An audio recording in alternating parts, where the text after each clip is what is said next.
hear your media or politicians refer to the West Bank as, quote, disputed territory, that is factually a lie. There is no dispute whatsoever. The highest judicial body in the world rendered its opinion. The West Bank and Gaza are occupied Palestinian territories, full stop. Whenever you hear the settlements referred to as the controversial Israeli settlements, that is a flat-out lie. There is no controversy whatsoever in the real world. Those settlements, in the words of the International Court of Justice, are illegal under international law. Now, that pitbull can go before the Knesset, he can go to Mr. Obama, and he can go to AIPAC, and he could say that Jerusalem, or East Jerusalem, is part of Israel's undivided and eternal capital. But in the real world, as the International Court of Justice ruled, East Jerusalem, like the West Bank and Gaza, it is occupied Palestinian territory. And as I just read to you on the question of the refugees, it was you yourselves who called out what are the leading human rights organizations in the world. You yourselves said Human Rights Watch and Amnesty. That was not me cueing you. And Amnesty and Human Rights Watch have rendered their authoritative opinions. The Palestinians have the right of return and compensation under international law, the refugees. That's conclusion number one. Conclusion number two is on each of the permanent status questions, borders, refugees, Jerusalem, and settlements. On each of those questions, Israel's position has been completely rejected and repudiated by the international community. It does not have a legal leg to stand on. And the Israelis are fully, completely aware of that fact, which is why when Israel was negotiating with the Palestinians in 2008, the foreign minister at the time is a woman, Tzipi Livni.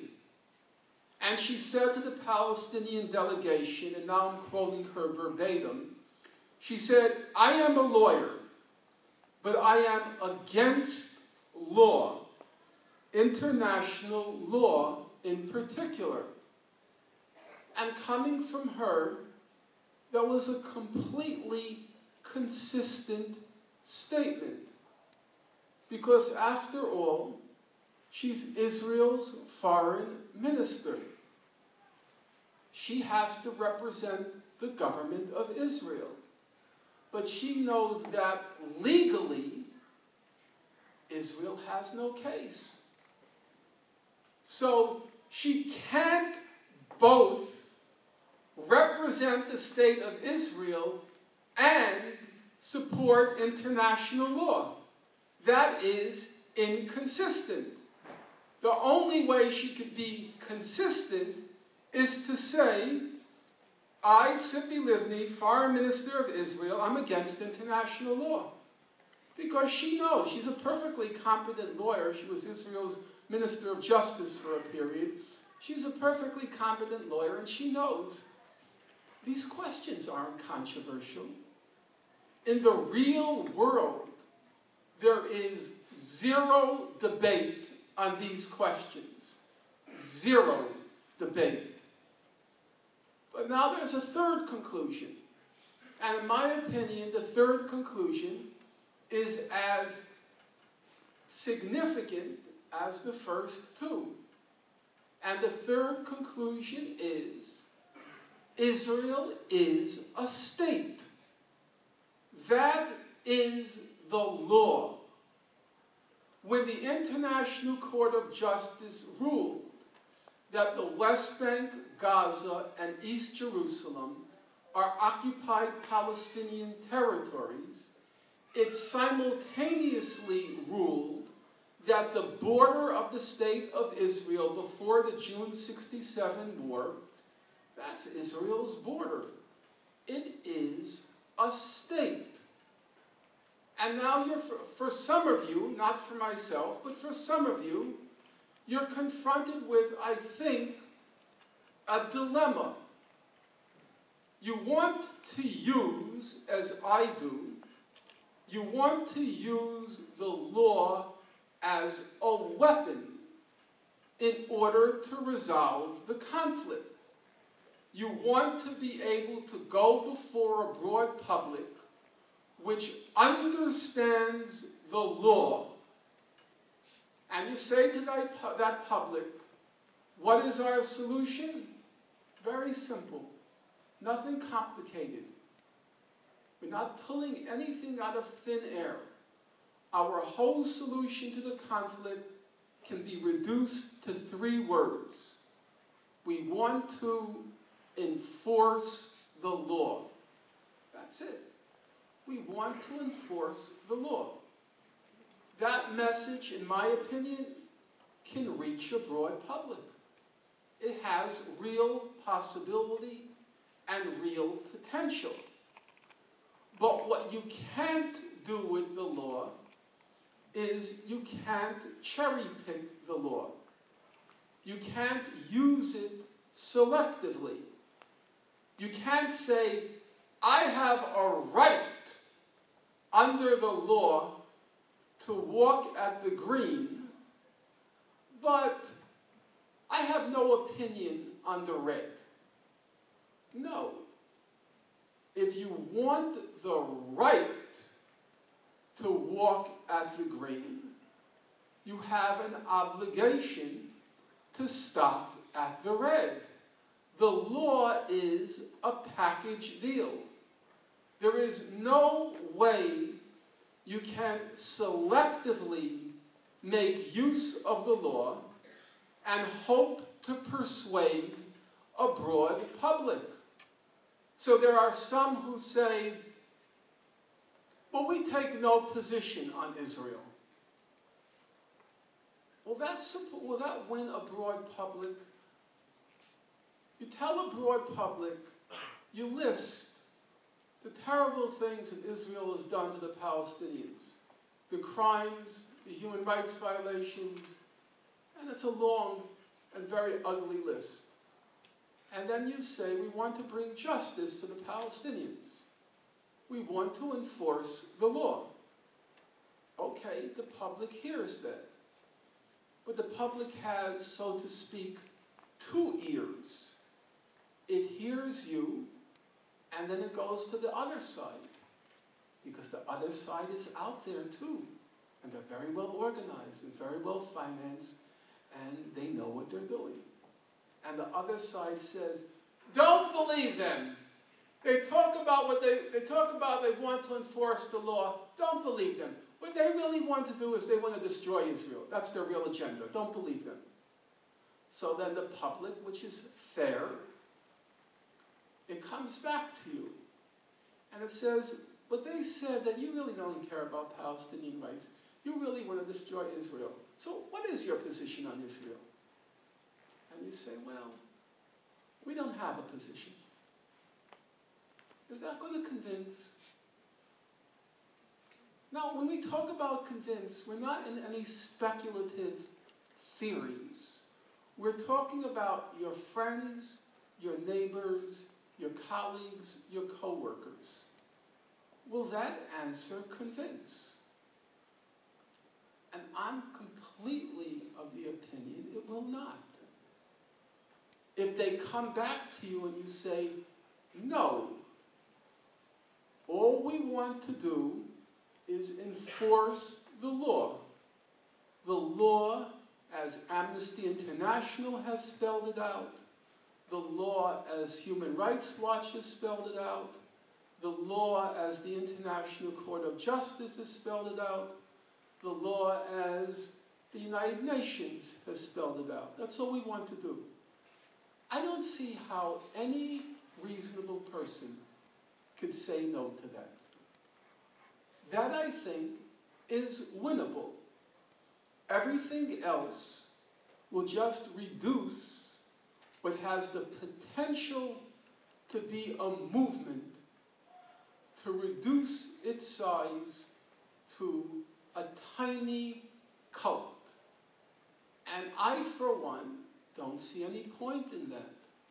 In fact, I have to say, at this particular moment in time, when we have the ear of the public and we have a real opportunity, I think it borders on criminal to squander that opportunity now. Well, as I said at the beginning, I've been at this for 30 years, or it will be 30 years on June 6th. And a lot of times I have to say, I do wonder about the wisdom of the choice I made, because I do like knowledge. And knowledge, it's, the breadth and depth of human knowledge, it's just staggering.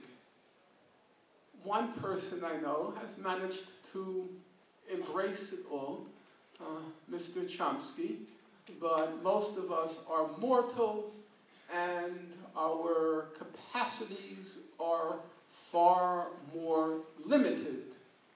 And so I ended up spending 30 years mastering every detail, every comma, every period on the Israel-Palestine conflict, because the lies never stop. They come at you like a mile a minute from the other side, and it does take work to document the falsity.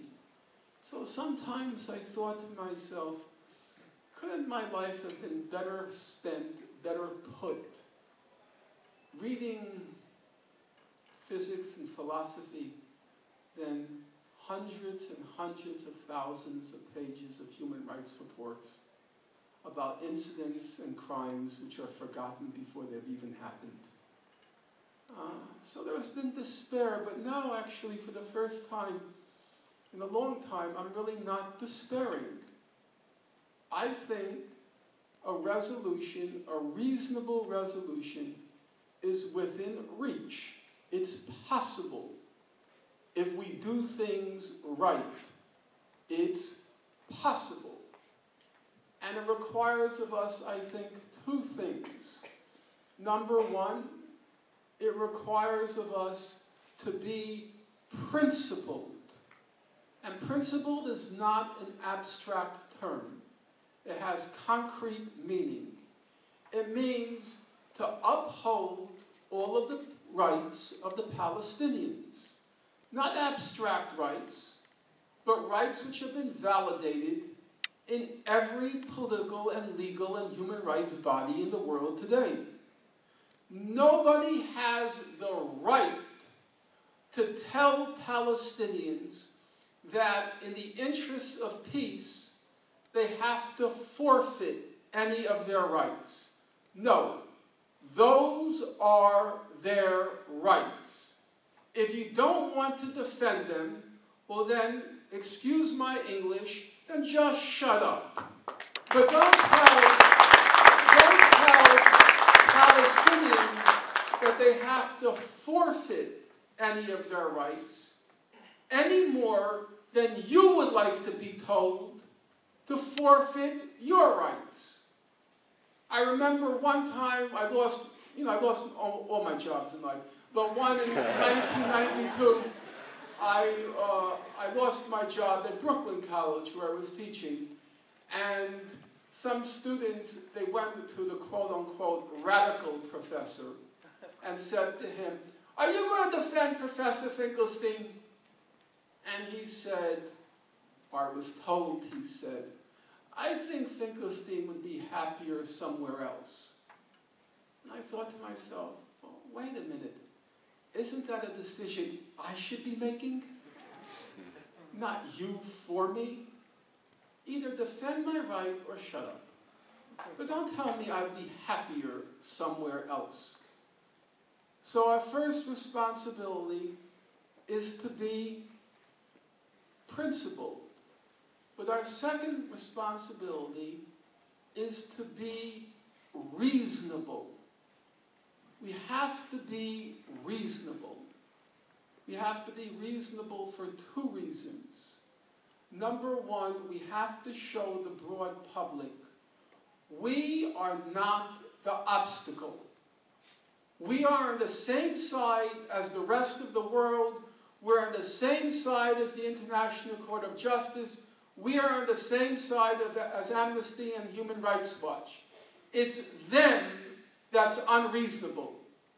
It's they who say we're against the law. Our side, we're for the law. We have to show we're the reasonable ones.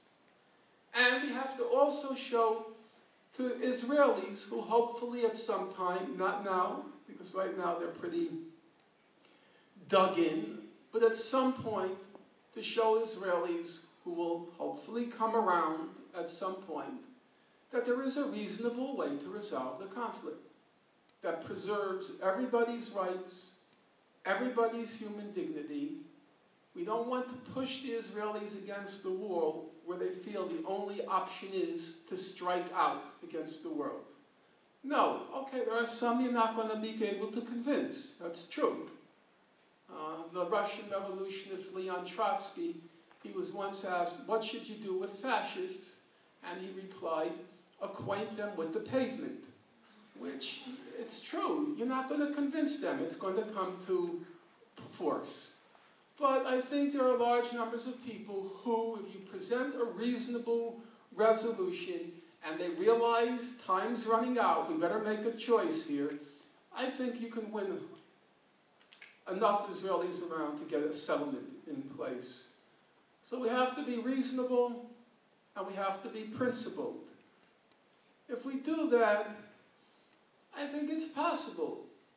At the end of his life, Professor Edward Said, the Palestinian-American literary critic and also political activist, he liked to quote the line from Aimé Césaire, the Caribbean poet, there's room for everyone at the rendezvous of victory.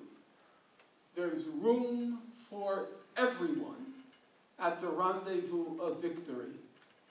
And it took me a little while to appreciate why Professor Said liked it, that line. Because most of the time, when we think about victory, we think about victors and vanquished, winners and losers. But this said something different. There's room for everyone at the rendezvous of victory. Just be fair. Be reasonable. Is it fair, is it reasonable to drop 4 million cluster bomblets on South Lebanon when the war is over? Is it fair, is it reasonable to drop white phosphorus on 2 hospitals in Gaza? Be fair. Be reasonable. And there's room for you. If you're Jewish, if you're Muslim, if you're Israeli, Palestinian, there's room for you at that rendezvous of victory. Just be fair, reasonable. Now, I'll end on a selfish note. I want to get there personally, not my shadow, not my ghost, and not my spirit. I want to be there personally, and I'm determined to get there. I don't know if I'm going to be jogging, unlikely because my legs are aching. I don't know if I'll be walking, they're having trouble there too. Definitely not swimming, if you've ever watched me swim, it's not going to happen. Maybe it's going to be a cane, maybe it'll be a wheelchair, maybe it'll be, what is it you carry people on? A stretcher with life supports. But I'm determined to get there, that's right. But there's one hitch, and it's not a joke. I can't get there alone. It's either going to be all of us, or it ain't going to happen. It's got to be all of us.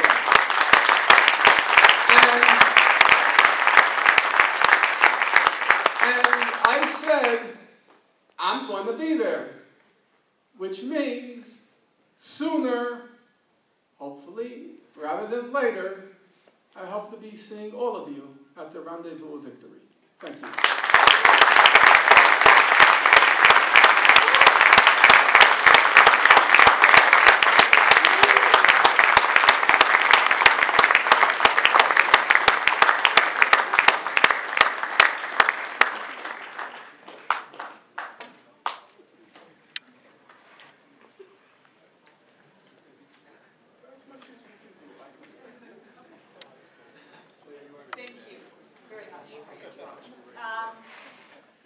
We will now have a question period, and we would like to, in the interests of expediency, because there may be a number of people who want to speak, limit questions to about 2 minutes.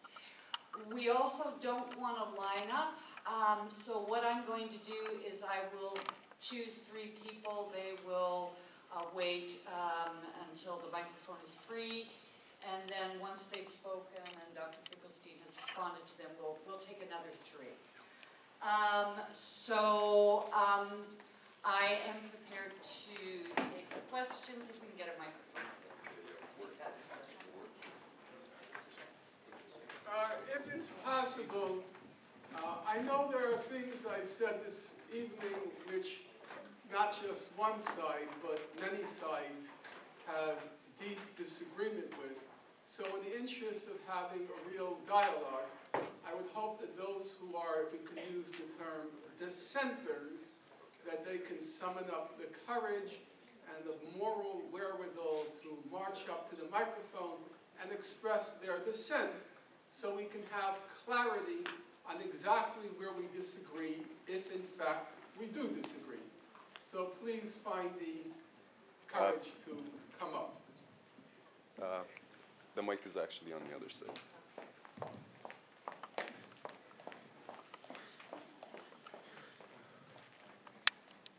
Hi, Mr. Finkelstein. My name is Rachel Lichman.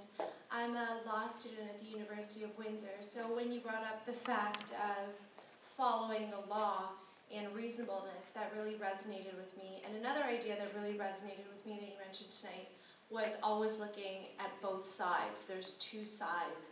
And I think in the interest of that argument, when you said we need to follow the law, you're here tonight and one of your biggest advocating points is that you advocate for the rights of the Palestinians and specifically the ones in Gaza, whose rights you feel have been denied from them.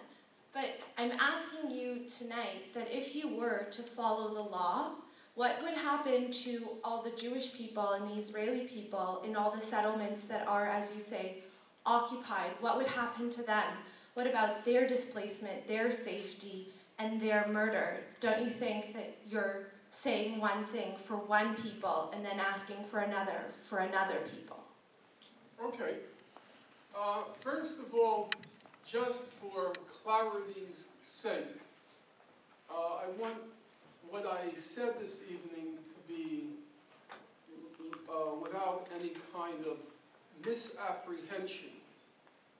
Having been a great admirer of John Stuart Mill, of course I strongly believe in hearing all sides.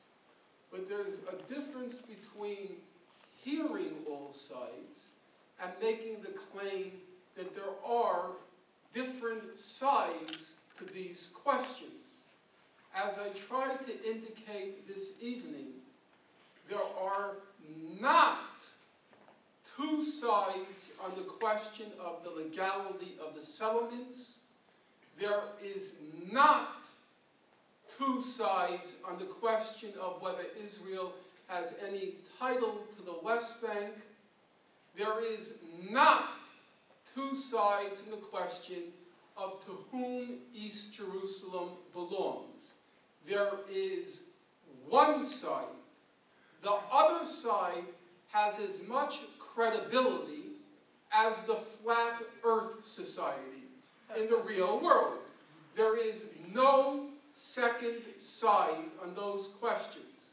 As a matter of fact, since you brought it up, on the question of the settlements, one of the judges in the International Court, Mr. Bergenthal, he disagreed with some aspects of the International Court of Justice opinion, but he was very explicit.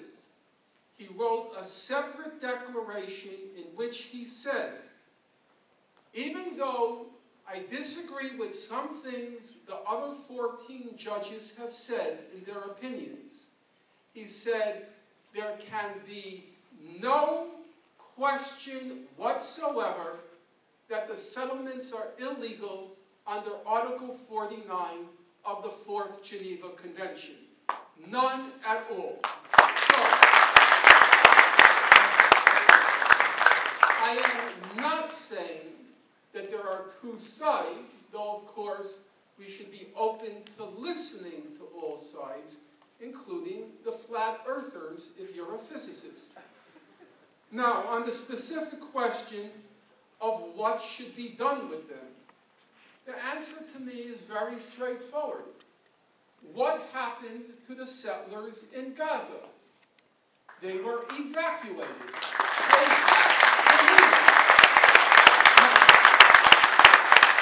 And just as those settlers had no title to Gaza, the other settlers have no more, but also no less title to the West Bank and East Jerusalem. However, there is a qualification, and hear me out. During the negotiations, the Palestinian side did everything it could to be principled and reasonable. And in 2008, in May 2008, they presented a map to the Israelis, which they then subsequently presented to what's called the Quartet and also to the Netanyahu government. If time allowed me, I would go through it in detail. The map was this. They said, these settlements that you've constructed, they have turned the West Bank into a bunch of fragments which are not viable as a state. But the Palestinians said, we want to be reasonable. So what we're going to do is, we're presenting you with a map. We will let you keep 1.9% of the West Bank. None of these settlements that cut across like this, or cut across like this, or steal Palestinian water. We'll let you keep some of the settlements on the border. And they said, as a matter of fact, on that 1.9%, 300,000 of the settlers live. 62% of the settlers live in that 1.9%.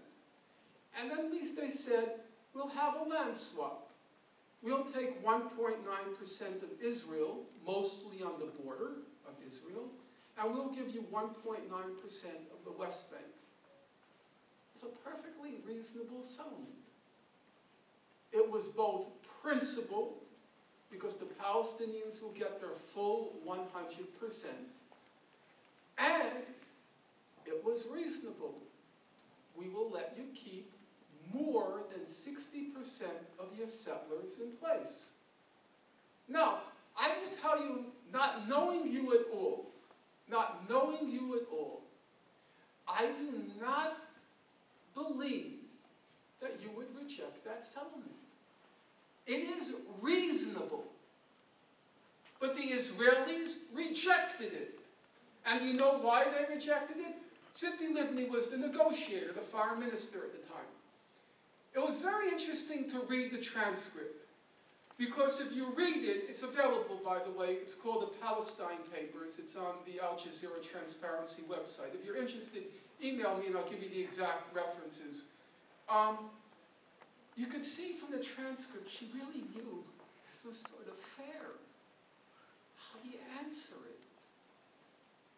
Under the law, every settler has to be evacuated. But the Palestinians are saying, we're going to let you keep 62% of the settlers, over 300,000. She understood it was fair. And finally, you know what her response was, which was actually true.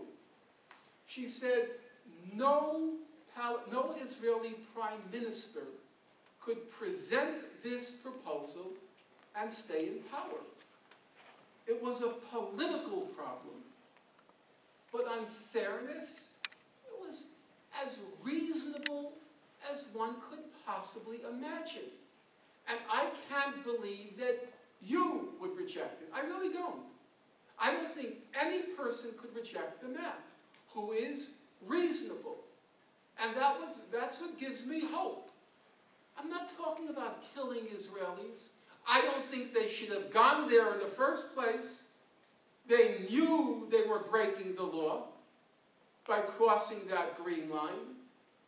The first Israeli military justice, Theodore Meron, he eventually left Israel, but he became a very prominent international jurist.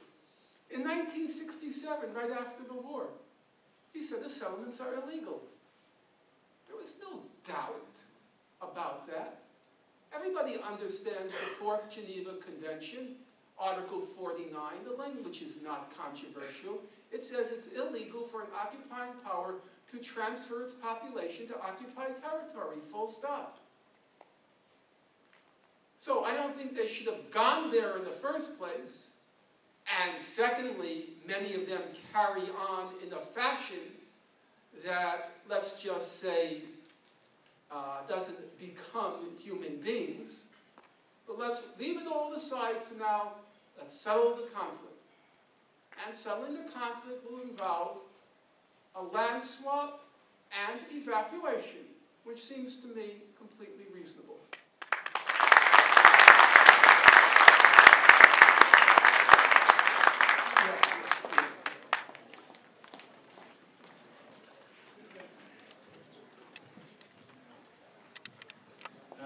Dr. Finkelstein, you speak of the two-state solution. Without getting into legality, there are two fundamental problems I see with it, one for each side. For the Palestinians, it's the problem that if it happened tomorrow, we went to the 67 borders, Gaza's over here, West Bank's up here, a whole lot of Israel in between. Secondly, for the Israelis, Mount Scopus, it was beyond the Green Line, but there was a green line around it. It was sovereign Israeli territory, recognized by the UN, an enclave within Jordan at the time. And again, if the two-state solution happened tomorrow, there would be a little chunk of Israel inside the state of Palestine. So how do you respond to that? Okay, well, I was asked to keep my answer short for obvious reasons. The answer is, these are practical problems which, judging from the negotiations, can find a resolution. So, for example, you say that Gaza's here and the West Bank is here, which is true. It's separated by Israel. But if you actually read the negotiations, there wasn't a big deal about that. Everybody agreed there was going to be a land connection, a road connecting the West Bank with Gaza. The issue was whether Israel was going to maintain sovereignty over the road and Palestinians would technically be renting it, or whether Palestinians would have sovereignty over the road. But there wasn't really an issue about whether or not such a land connection would exist between the West Bank and Gaza. There was agreement on that. And the second issue, the only thing I could tell you, I'm not an expert in Palestinian geography by far. I get lost 2 blocks. I'm lost. I don't know where I'm going. I have no sense of direction. But the Palestinians had extremely competent geographers on their team. In particular, a fellow by the name of Dr. Sami El-Abed, who I'm hoping still to meet. He knew, you can see from the negotiations, he knew not only every street, he knew every house in Palestine. He did. And when Tzipi Livni would say something like, well, what about that settlement? He would say, well, we decided with that settlement we'll build a bridge here, a road here, we'll connect it with this, that. They knew what they were doing. The maps they presented, they are credible maps which can work physically. And as I said, the problem with the Israelis was not the physical problem, it's the political problem. That no Israeli prime minister will present such a map and still hope to survive politically. That's the problem. I don't think if you read the transcripts, I think you will be convinced, as I was, that these are technical problems that can find a resolution.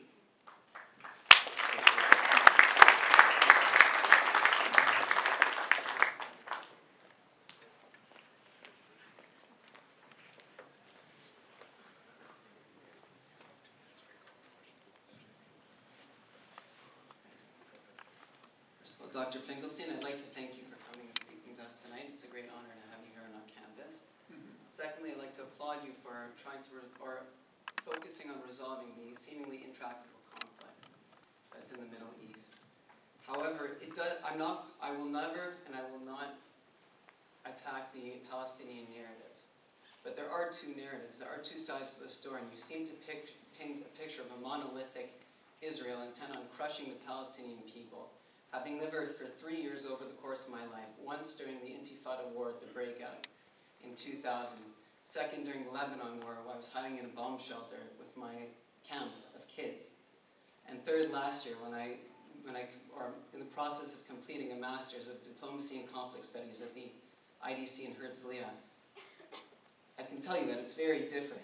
I volunteered for the Israeli Ambulance Association, alongside Palestinian Arab partners, Red Crescent, saving lives, doing what we needed to do. However, there were many cases when things were turned against me. For example, a car accident where an Arab was unfortunately killed by an Israeli Jeep.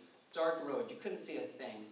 Guy ran out, got hit. Everyone there said it. The next day, the news reported it that Israel killed on purpose a Palestinian civilian. That is not the case. I was there. There are many times that this happens. And I'd like to suggest that the Palestinian Authority, or Hamas even better, tries to destroy Israel and seeks to propagate hate, whereas Israel is a lot more, and Israeli society is a lot more nuanced than that.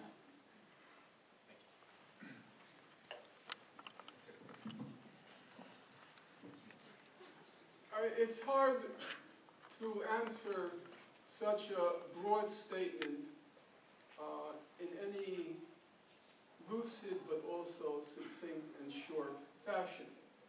So I'm not sure where to focus. So I'm going to ask you if you can just focus your question on one particular issue that I can then directly answer, because I prefer factual responses to generalizations, if I can. Sure. So may I ask you a yes or no question and then a more pointed question? Do you believe that the Israeli political spectrum has people who want peace and who will give land and who respect the rights of Palestinians? And at the same time, do you believe that there are people on the other side of the spectrum? Okay, that's a fair question.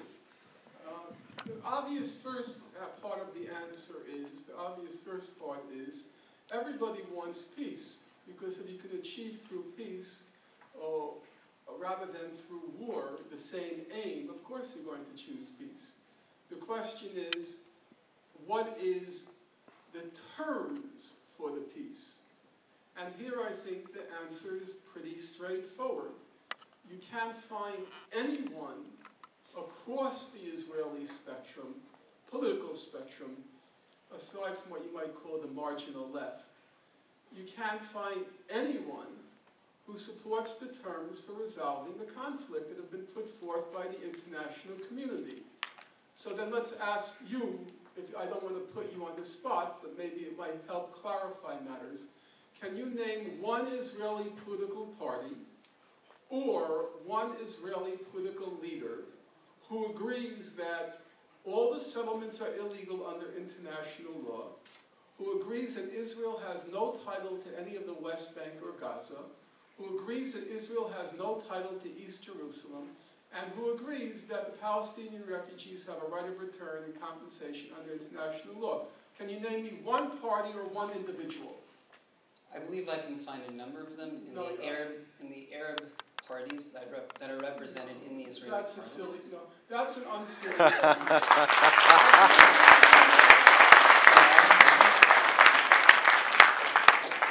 So that's like if you were asking the question of South Africa, can you name anyone that's apartheid leadership, anyone in South Africa that's willing to support an end to the apartheid leadership? Yes, Nelson Mandela.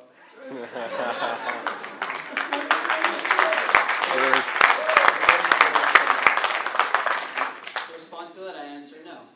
I do not. However, but on the other hand, the Palestinians have been on record for years as accepting those terms for ending the conflict. They keep using the terms, if you read the negotiations, they keep using the terms, we want to settle the conflict on the basis of international law and international legitimacy. Those are their terms for resolving the conflict. And I could go with you through the entire record from Camp David onwards. And without, you mentioned a book I'm coming out with, several books I'm coming out with, and one of them, I go through the record very carefully. On every single question, on every single issue, the Palestinians not only upheld the law, but they made significant concessions. I gave you an example.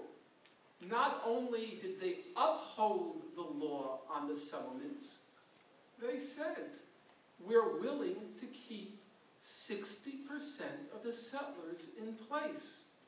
On the question of East Jerusalem, under international law, East Jerusalem belongs to the Palestinians.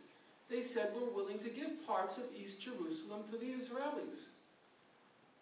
The question of borders, they were willing to give 1.9% of the West Bank to Israel for a land swap. On every single issue, the Palestinians did not only uphold the law, they were willing to make significant concessions.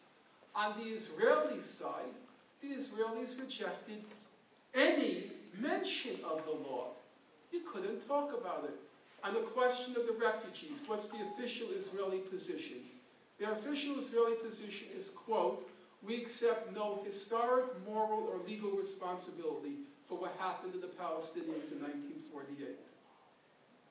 How do you get anywhere with that position? And by the way, to reiterate the obvious point, it's not me saying it. It was Tzipi Livni who said, we're against international law, because she knows that the law is against her. Incidentally, I would just want to make one last comment. You were in the ambulances and you said events were misreported. yes. Fair enough. I'm not going to argue. Maybe it's true, maybe it's not. I don't know you. I have no reason on its face to doubt your word. But what would it be like if you were in Palestinian ambulances? Do you know how many Palestinian ambulances were purposely targeted by Israel during the Gaza attack? How many Palestinian ambulances have been repeatedly targeted by Israel in its assaults on Lebanon? How in every single instance, the human rights organizations, including the Physicians for Human Rights Israel, to take the case of Gaza, because they were working in cooperation with the Gaza Red Crescent, they said, quote, there is no evidence that the Palestinians were misusing the ambulances to transport Palestinian militants. None. Same thing Human Rights Watch reported for 1996 during Israel's Operation Accountability in Lebanon. But Israel systematically attacked and fired missiles at Palestinian ambulances. So, all told, you were in a much better position in your Israeli ambulance than if you were a Palestinian in the Palestinian ambulance.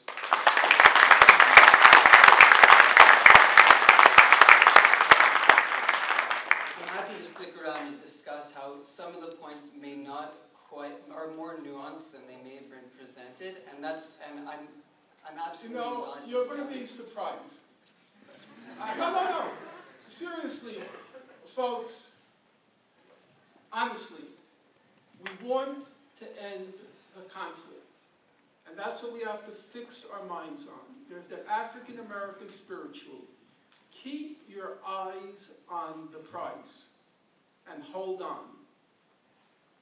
I said at the beginning, most Jews are not going to defend a lot of the things Israel does anymore. And I do not consider you an enemy. I don't. I think we can work, and I think it could be solved. I do. I'm totally convinced of that. Because I don't think anyone can answer a simple appeal. We want to enforce the law and end the conflict. And as I said, if he were Rush Limbaugh's son, he'd come out, the law, don't talk to me about the law, I don't want to hear about the law, shmor. Jews don't do that. We can win on that platform. And as I said, I'm going to be looking next year. I think half of your group should be Jewish, and you should be on it. If you believe in the law, you believe in what's just and what's fair, you should all be working together and end the conflict.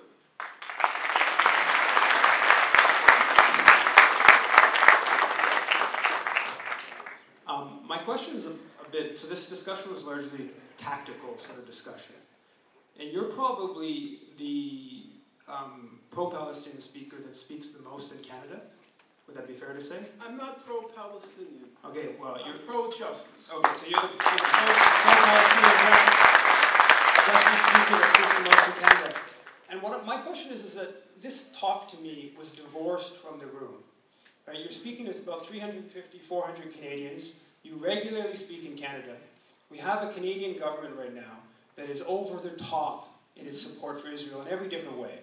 Be it supporting, openly allowing charities to support the settlers in the West Bank, be it using its aid to the Palestinians to undermine Palestinian unity, be it taking over Israel's diplomacy in Venezuela, and the list goes on. And you're familiar with this list.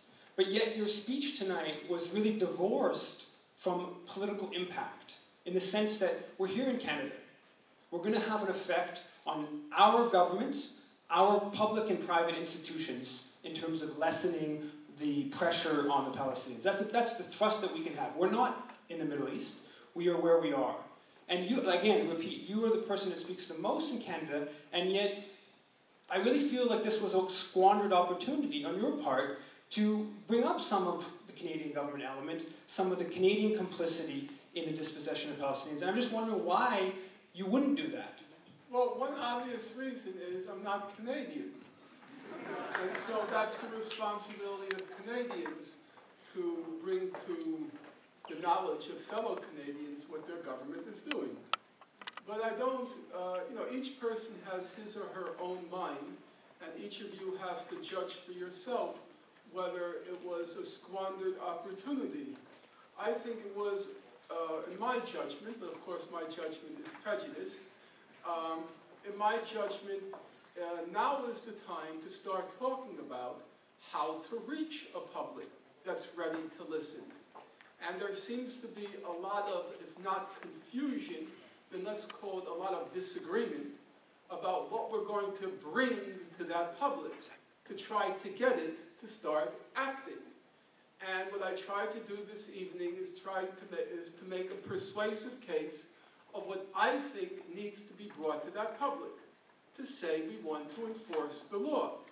Now, there are a lot of people who have different messages or want to bring a different message to the public, and then you have to decide what you think is the right strategy. But I think that's what we have to start talking about now. Even as awful as your government is, and it's, it's a weird government. It's like, Harper and Kenny, like Invasion of the Body Snatchers. It's a very weird government. There's still a broad Canadian public that's willing to listen, judging from all the public opinion polls. And then the question is, what message are you going to bring to them? And that's what I wanted to talk about this evening. I'm not going to speak about Canadian government policy because that's not my field of expertise. And I don't think it makes much sense any longer to just go up and bash Israel, because everybody's bashing Israel, except for Harper and Kenny. It's just, it doesn't require me to do that anymore. But I do think, to the extent that I command some sort of authority, and people have to judge that for themselves, I do think we have to start talking very clear-headedly about a solution already that we wanted to end. And how do we achieve that? I think many people simply have not internalized the notion of ending the conflict. And that's a real problem.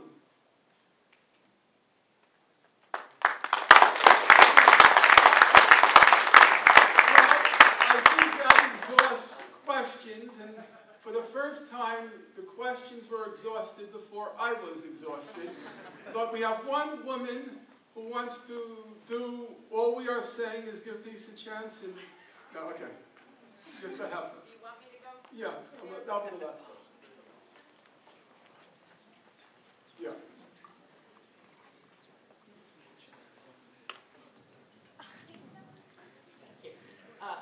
I am one of those people. I used to be an American, and I'm Canadian now, but I do have a lot of interest in what happens. My question is, I mean, I see what you're saying. You need like a popular movement to force these governments, but you know, the reasonableness that you talk about is so removed from the craziness that's inside the American government or the way people talk. And you know, I actually don't even know sometimes why they do it. Are they getting money from somewhere? Like, why is that? And like, what could force Congress off of the craziness? I mean, the same is probably true here, except that you don't have nearly this, you know, same number of people agreeing with Harper. But there, like throughout Congress, it's like they're all bought or something. Can you? I mean, I know. So you have Occupy, and that begins to change the political discourse. And I'm assuming you're saying that's what needs to be done here, but could you say anything more explicit about what happened, maybe particularly in the States, that could push that towards this direction? Well, I guess my most general answer, because I can't give specifics, is two things make this time different. Number one, I do think there have been significant changes such that even if we were unsuccessful in the past at trying to change opinion, and even congressional opinion, there's a possibility we might be able to make some inroads. Turn it upside down? No. Make some inroads now. There's a possibility. And secondly, I think that a strategy of trying to reach people on a reasonable platform that's also principled. I honestly, and I go back a ways, I don't think it's really been tried. That's one of the problems. It's not really been tried. We've had a Palestinian movement, which is, in the case of the Solidarity movement, sometimes I think it's more pious than the Pope. And I don't think it has much of a chance of reaching a public. On the other hand, what's called the Palestinian Authority, I think its goals are correct, but its methods will never work. Because the only method that can possibly shake Israel is if the Palestinian people are organized and mobilized. But the Palestinian Authority dreads and fears its own population because it knows rightfully if the people there are mobilized and organized, they will do to the leadership what the Egyptians did to Mubarak, because they're a gang of corrupt, wretched people, they're crooks. So what you have is a kind of negative mirror image. You have a solidarity movement here, which in my opinion has the right methods, trying to reach people, trying to build a movement, but they have goals which are self-defeating. And you have a Palestinian Authority, which in my opinion has basically the right goals, what it calls international legitimacy and international legality, but it has methods, namely trying to strike backroom deals with the Americans and the Israelis, which are never going to succeed. And what we really need is a movement with the right methods, trying to mobilize, and the right goals, basing it on international law and international legitimacy. If those two conditions came together, I think we can affect something. How much? Can't tell you. But is there real potential and possibility? I think the answer is yes. So I remain hopeful. But I agree with you, it's a very tough struggle. It's not going to be easy. I just have to say one last thing, which is I think you were kind of contrasting talk and action a little bit too much, because the talk by people like yourself and Chomsky and many other Palestinian solidarity people is what makes the public now more knowledgeable and ready to. Right. I think we've reached a point where a sufficient amount of the public is educated, all sorts of ways, internet, church groups, people coming over, bringing people to their living rooms, talking to a few people, women in black, 1,000 different ways. The message has finally creeped into the public. So I think we've reached a point now of we have a quote-unquote educated, broad public, not everyone, but a large number, and now the question is to get them to act. We're at a new stage now. So I don't want to diminish what people have done. In particular, I have to say, the quiet ones who get no credit. The little church groups who go over with their delegation, come back to their churches, talk to the community. I think in the long run, they made a huge difference. And now the public is ready, and they don't believe, a large chunk doesn't believe the lies in the media anymore. And now the challenge is, okay, we have to move from knowing things are wrong to acting on the fact that they're wrong. And that's where we're at now.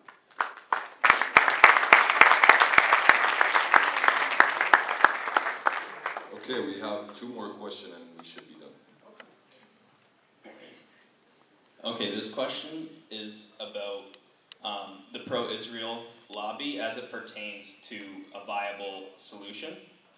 In Obama's recent address to a pro-Israel lobby, he reiterated the United States' steadfast support of Israel. Many would suggest that the Israeli lobby greatly influences American foreign policy. Does Israel's elevated status in the American political sphere prevent Palestinians from getting a fair shake when discussing potential peace solutions in the future? If so, how, and how can they circumvent this disadvantage?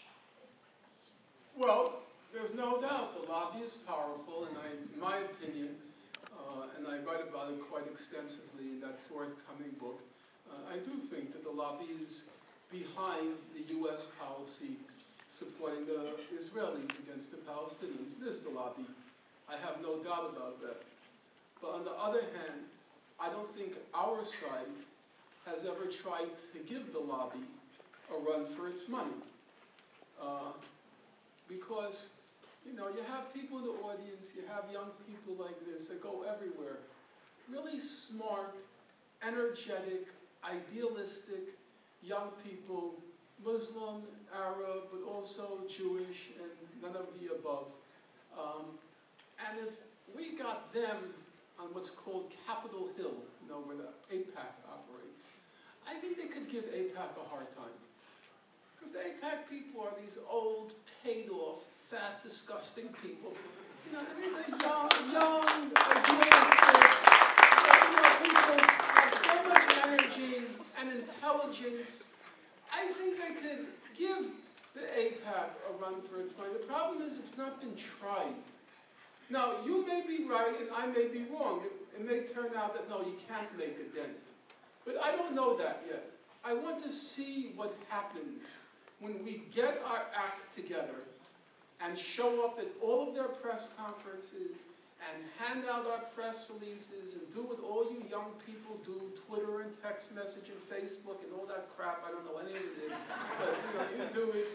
And create your own little Tahrir Square in Capitol Hill. I think it's possible. I could be wrong, but it's never been tried. You see, that's the problem. It's never been tried. I don't think messages like Israel Apartheid Week, I don't think they're going to win a broad public. First of all, most people under 20 don't even know what apartheid is. It was over in 1989. You have to find a language that people understand and then try to reach them. And I think a language, very simple, enforce the law. Most people understand that. And then when you start telling them, the law is really very uncontroversial on this. It's as straightforward as the red light and the green light. There's not even a yellow light when it comes to these issues. It's so clear. I think you can reach people. Will anyone seriously believe, if you make the claim, that the whole International Court of Justice, Amnesty International, and Human Rights Watch are all anti-Semites? Will anyone really believe that? It's not credible. We have a message, and a message that can carry the day. Now, how much, I don't know, and I'm not going to underestimate the other side. They have lots of money, lots of power, they're very ruthless, I know that. I still think we can give them a run for the money.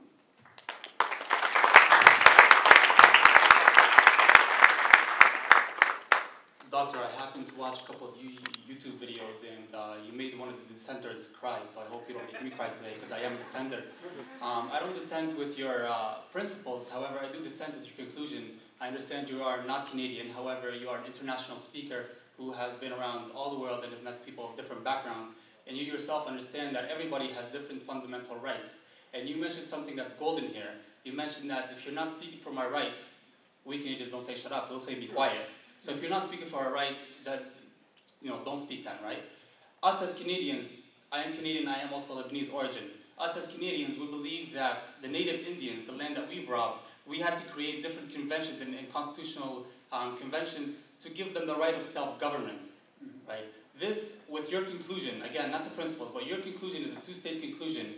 With this conclusion that you're making, you are taking away the Palestinian self-government rights in the state of Israel, and you're also taking away the Palestinian land, which is half of their land. Earlier you said who would give up their room. You're not asking for a room, you're asking for half of the land. So I ask you, how do you justify your conclusion, again, how do you justify your conclusion to the different principles and different beliefs of the world? Because America is not the world, and the 360 million people there are not the majority of the people. There's many people out there, there's Canadians, there's Muslims, there's Jews, Christians, all religions. And you have to understand that the solution, it doesn't have to be victorious for both sides, but in the end it has to be majority for all sides, not just the American people. So how would you address that question, sir? Thank you. Well, first of all, I'm not going to make you cry. I guess, and it's a good way to end the evening. I won't end on a humorous note. I'll try to end on a serious note because we all should be serious. It's about human suffering.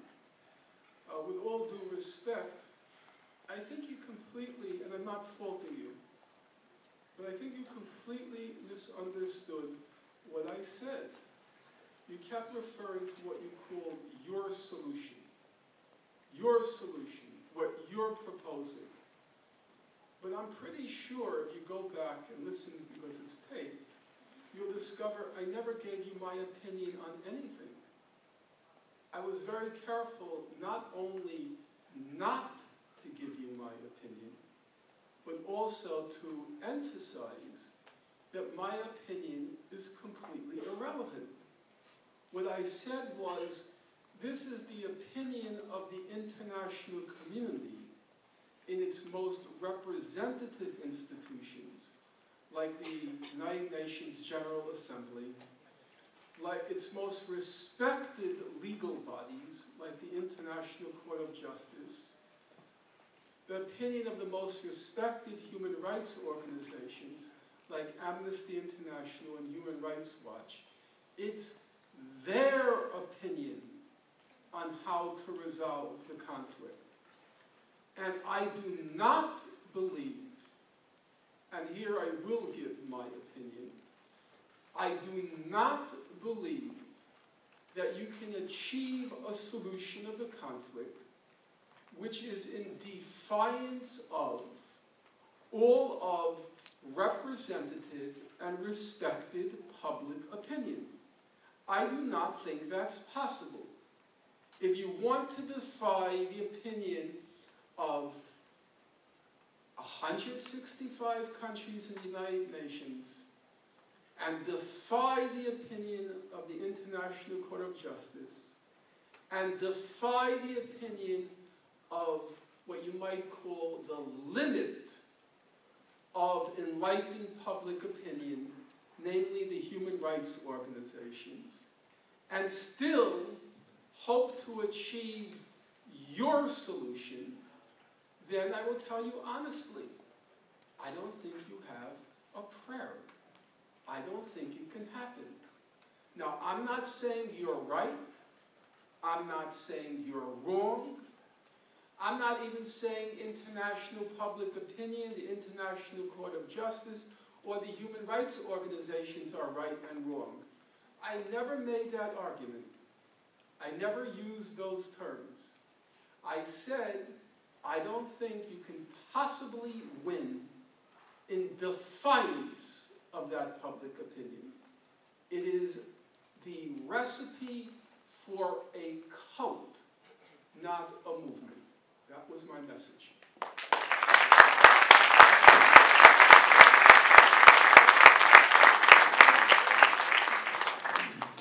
We'd like to thank everybody for coming.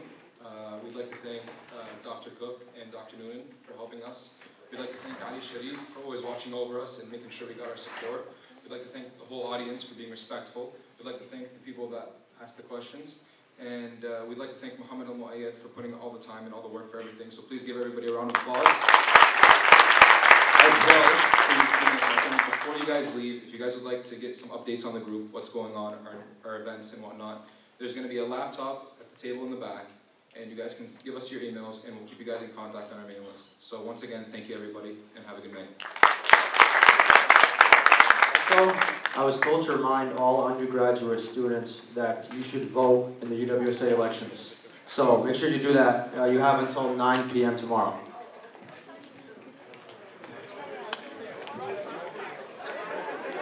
Keep running for now. I'm sick. I don't know where I should put the 7. I thought, yeah. Did you pause it? No, I said leave it running for now. Leave it running. Let's see who goes up. Somebody go knock it over. I want to take Sam, okay, here. Does it have to be connected now? I'll disconnect it. Okay. It's the universities. We boarded from the university. Okay, listen, I'm gonna want you to take a picture. My phone is full. It's just take a picture.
معاه فنسرع الحين يعني بيكون